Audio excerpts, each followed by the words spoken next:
Okay, so getting started with particles. Particles are very powerful, but a small pain in the neck to use.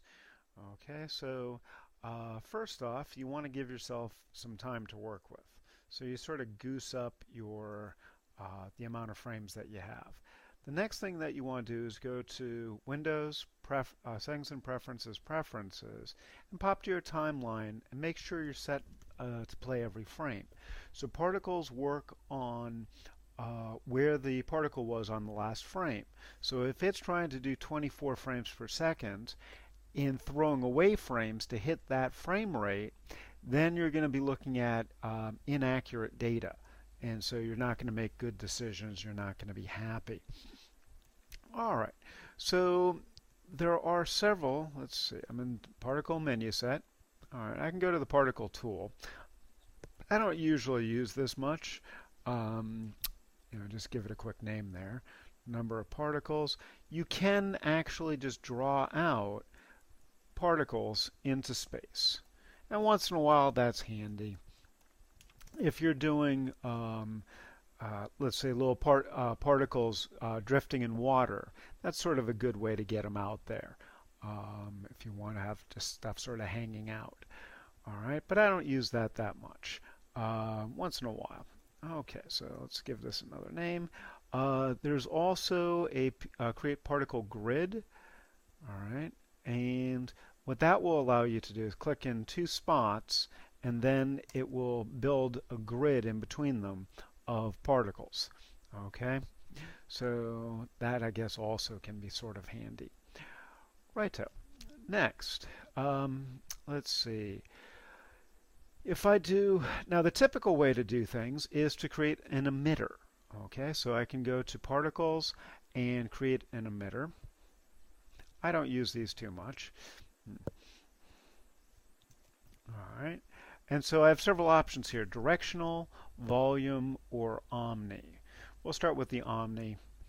Apply, and okay, so here I have this emitter, and I hit play, and it emits out some particles for me. If I'm in hardware mode, it looks like this. If I'm in software, it looks like that.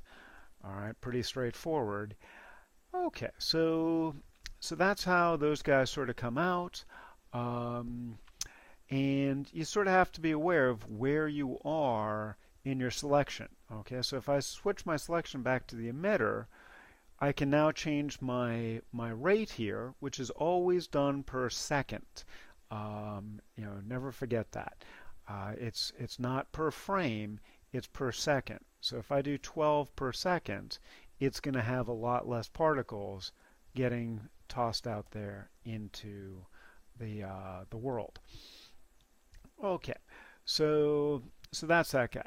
If I switch this to a directional emitter and we hit play, they're going to go out in a straight line like that. And that once in a while can be useful. In the emitter, as I said, always be aware of what you have selected. Okay, I can then say, hey, don't be in direction X, be in direction Y. Okay, and you have your speed and your spread and a speed random. So these are the handy things to use inside the emitter. So I can give it a little bit of spread and a speed, and now I hit rewind, and these guys should be flowing upwards. So as you see, even though it's a directional, they are spreading all over the place, okay, because I have that spread set in the emitter. Okay, so spread at 1, 0.2 maybe, speed maybe 4, and speed random of 1. And so now I'm going to have a very different result. Okay, so see they're the bopping off like that. Okay, and so as you move the emitter around, okay, the particles, I'll do a separate video for the different types of particles, but just so you can see this, I'll quickly toss it over to spheres.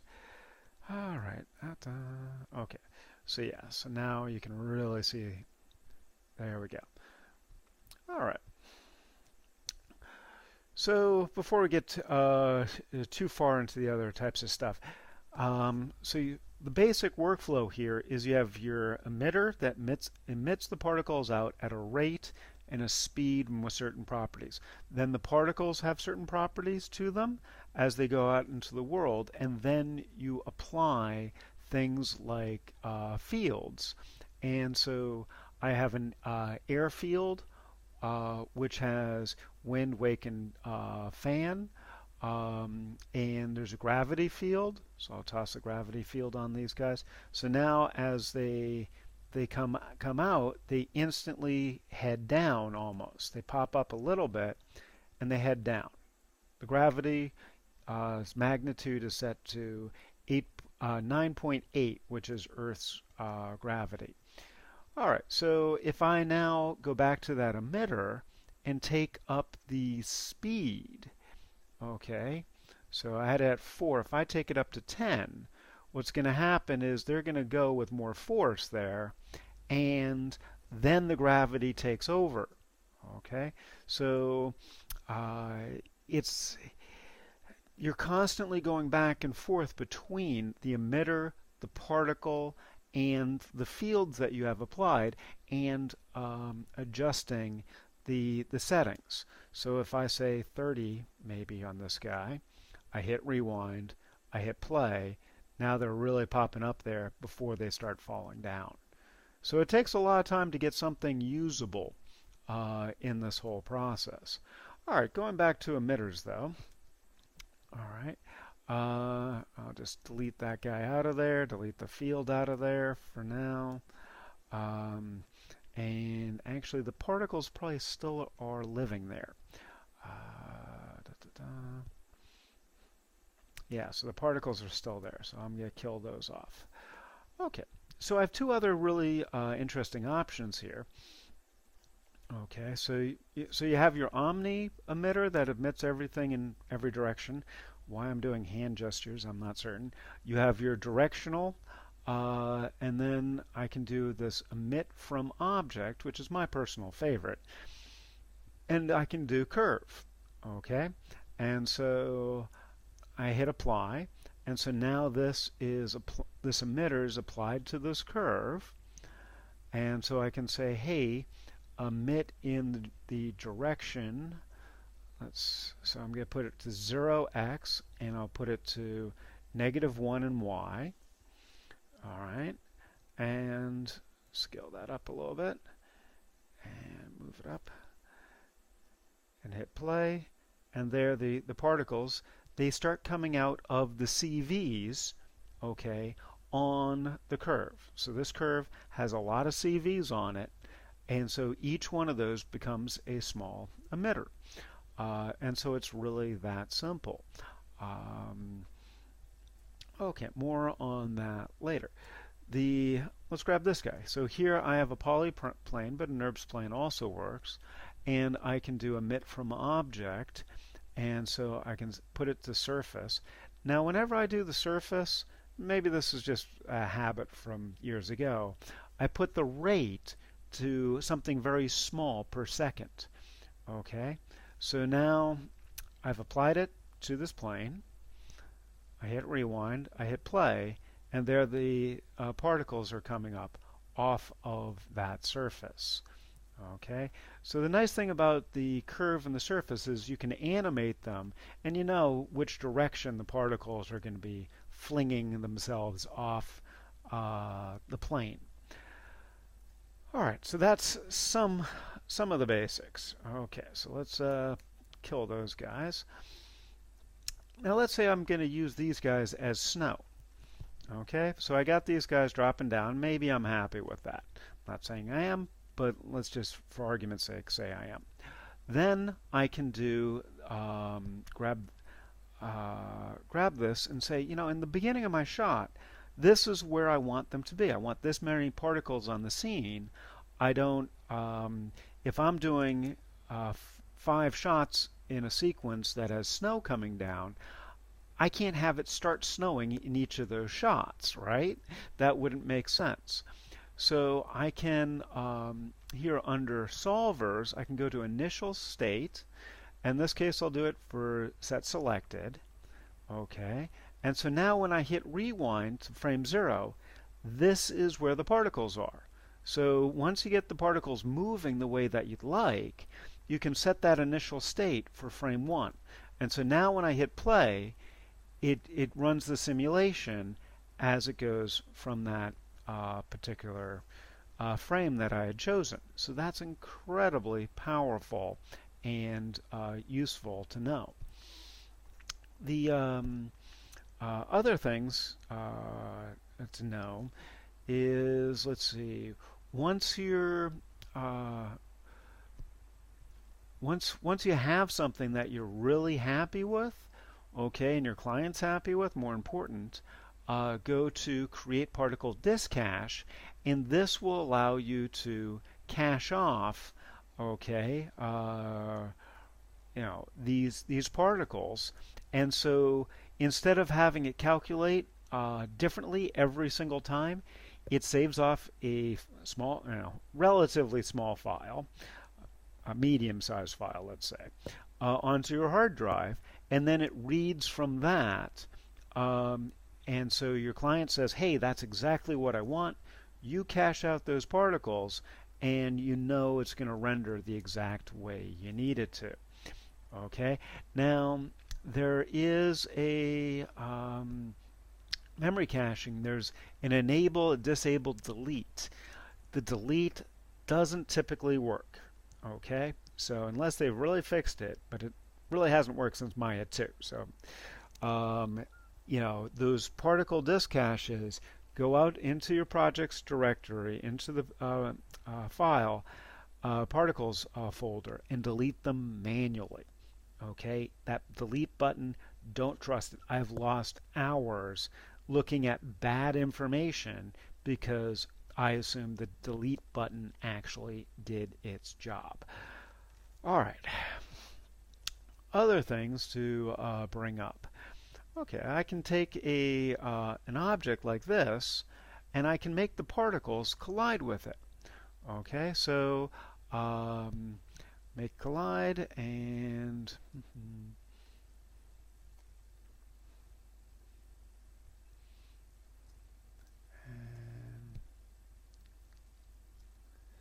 okay, so it did not like my order selection.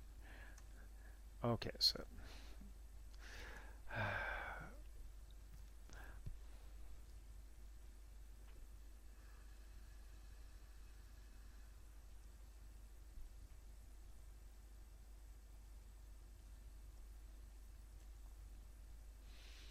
all right, so just checking to make sure that it actually has done it. Okay, so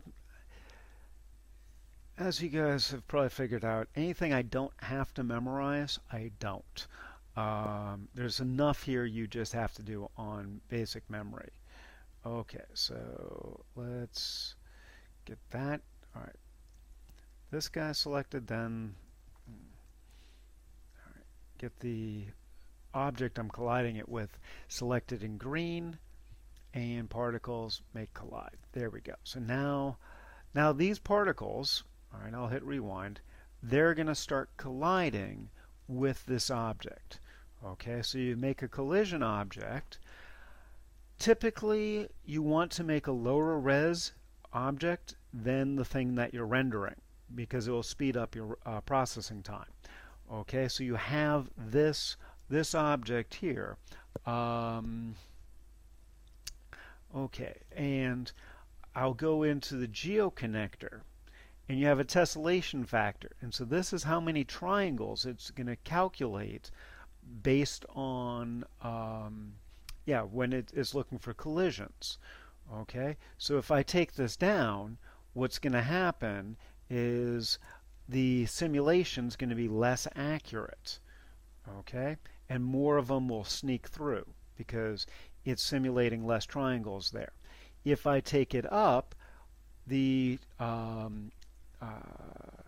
it's going to be more accurate, but it's going to take longer processing time. Okay, and then here we have the resilience, which is, how much energy is absorbed by that surface, and we have the friction. So what's the friction coefficient on that surface? Okay, so you have to set these guys up so that the particles move the way you expect them as they bounce off. All right, and that takes a fair amount of time to figure out what those settings should be. And then there's also an offset, because if you're using a particle type, such as, just for argument's sake, the sphere, it's going to be calculating that collision from the center of the sphere. So the offset would help you with the illusion that it's hitting. The other thing that you do is you have the, let's say this is my render object. I have the render object this big, and then I have the collision object, which is lighter and doesn't render, at the radius of the particles. And so that's how I get my illusion or my effect to happen. Other basic particle things. Yeah, this is really just the basics. We did the initial state.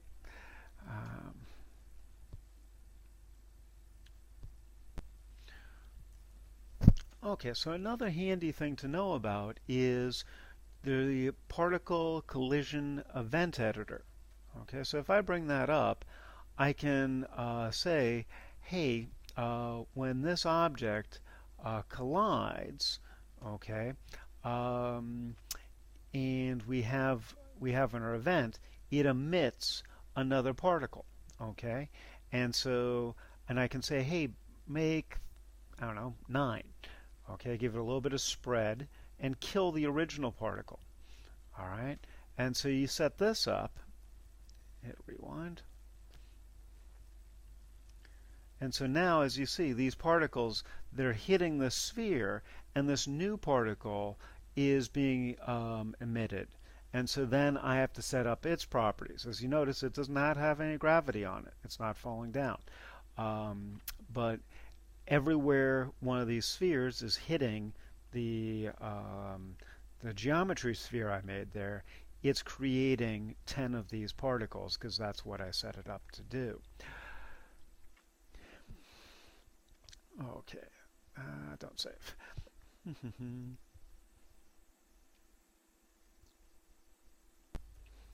Okay, so another thing you can do is goaling. So here I've made a quick wine glass. Why? It popped into my head. And I will go to Dynamics and create an emitter.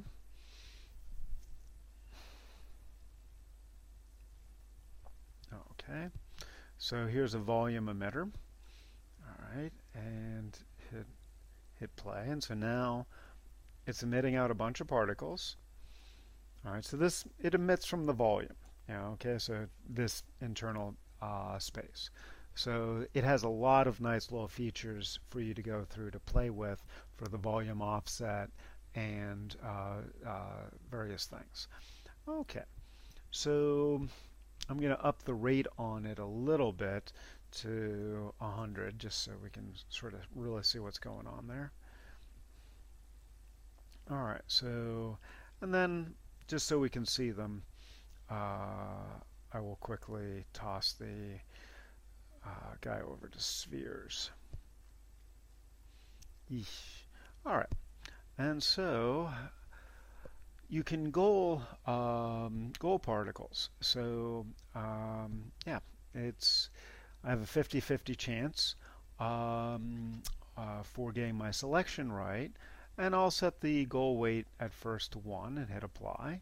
Okay, that seemed to have done it. I hit play, and as you see, as the particles are emitted, they instantly go to the vertices, okay, in order there on the wine glass. So if I take let's take the wine glass and give it a few more verts.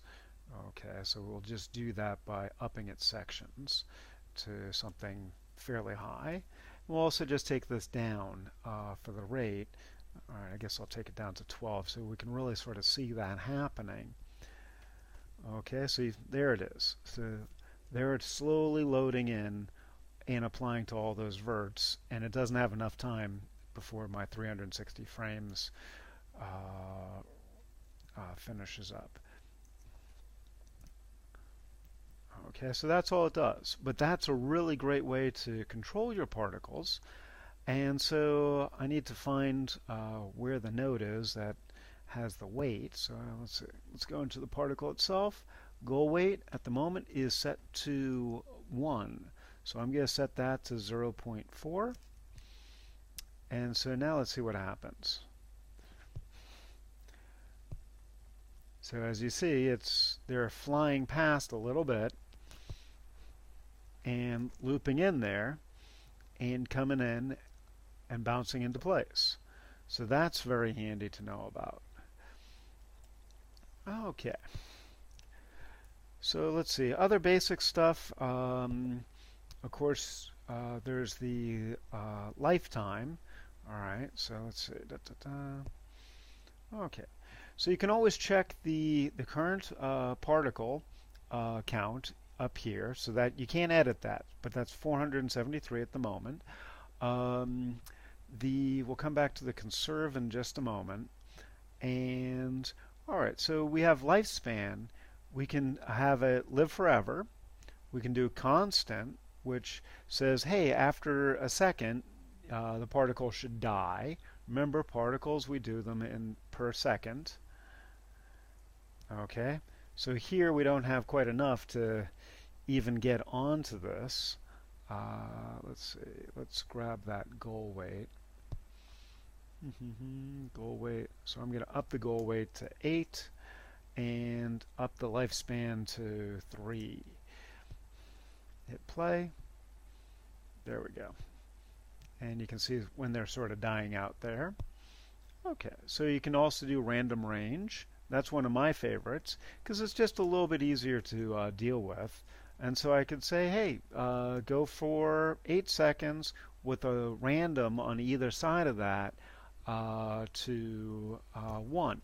And that way some particles will live as late as 9 and some will die as early as 7. Okay. Now the general seed allows you to change the algorithm on that. So that's like a first starter number. And so if you're doing this on a whole bunch of particles, you can start to spot if they're behaving the same. So the general seed says, hey, here's a number to start this particle's random algorithm, slightly different than the last particle in the scene. So that's a really handy thing to know about. Okay, now the conserve. The conserve is something that we usually, if we're going to play with it, we put it to 0.9 something. Okay, so what that will do is it conserves the amount of force that's put onto the particle. Okay, so that's the gravity field, the various fields and stuff. From the previous frame, it is going to calculate only 9.6 in this case of that of the momentum, okay, coming from the previous frame. Okay, so by turning that way down, okay, we're going to get slightly different results here because it's not, it's a bit stickier, okay, and it's more reacting to what's on this frame and bringing less from the previous frame with it. So this is one way you can tail off things and have it so the fields and things act on this particle less and less over time. Okay, so that's the basics of getting started with particles. I guess the last thing we should toss into this particular video is the lifespan PP, which is another way you can do things. And so I can set it here to lifespan PP. And then over here, I right mouse button and I do creation expression, and I can say, hey, grab this and go like, take the particle shape 1 lifespan PP and set it equal to, let's say, rand, and you could use a noise as well. And then I give it the low number at first, I think, 0.02, comma, to the high number of 4.5, and there we go. And so I hit create, and so now as I rewind this, so I rewind this and I hit play, some of these particles are going to be dying out at a earlier rate, very early rate. Okay, and so as you can see, they're popping along there. All right, so that should be enough to get you started. You know, one of the critical things, don't forget to set it to play every frame, because if I start moving this around, okay, I'm not going to get accurate results. Okay, so you make a change to one of the settings, you hit rewind, you hit play, you look at the results of what you've done. Hope that helps. Have fun.